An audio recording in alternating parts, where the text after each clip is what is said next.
নামটো কি আছিলে? দীপজ্যোতি কলিতা আপোনাৰ। দীপজ্যোতি কলিতা ক'ৰ পৰা আহিছিলা? মই কাৰ্বিলং বকলিয়াঘাটৰ পৰা আহিছোঁ। আপোনালোকে চাই আছে নৰ্থ ইষ্ট মোবাইল ইনষ্টিটিউট। আজি আমাৰ আগষ্ট বেচৰ মিনিমাম 10ৰ পৰা 12 দিন গুচি গ'ল আৰু এইটো 10-12 দিনত সিহঁতে কি শিকিছে মই আপোনালোকক ক'ব বিচাৰিছোঁ। ঠিক আছে, তোমাৰ নামটো কি আছিলে? দীপজ্যোতি কলিতা আপোনাৰ। দীপজ্যোতি কলিতা ক'ৰ পৰা আহিছিলা? মই কাৰ্বিলং বকলিয়াঘাটৰ পৰা আহিছোঁ। বকলিয়াঘাটৰ পৰা আহিছা। আজি কেইদিন হ'ল তোমাৰ ইয়াতে? মই আজি 10 দিন হ'ল আপোনাৰ। 10 দিন হ'ল। আচ্ছা, 10 দিনতে কি শিকোৱা হৈছে ইয়াত? 10 দিনতে আপোনাৰ প্ৰথম বেচিকৰ পৰা শিকাইছিলে। হয়, তাৰপিছত এতিয়া লাহে লাহে এডভান্স গৈ আছোঁ আমি।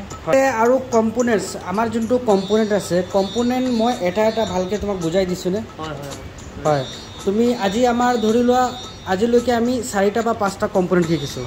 মিনিমাম এটা কম্পনেণ্ট শিকোঁতে আমাক কেইদিন লাগিছে? এটা কম্পনেণ্ট শিকোঁতে আপোনাৰ খুব বেছি এদিন লাগিছে। এদিন লাগিছে, হয়। আচ্ছা, এটা কম্পনেণ্ট এটা বস্তু আজি শিকোৱাৰ পিছত পিছদিনাখন সেইটো বস্তু ৰিপিট আৰু কৰা হয়নে? ৰিপিট আকৌ কৰা হয়। হয়, এটা বস্তু তুমি কেতিয়াবা বুজি পোৱা নাই, সেইটো বস্তু তুমি মোক বাৰ বাৰ সুধিলে কি বাৰ বাৰ কোৱা হয় নে?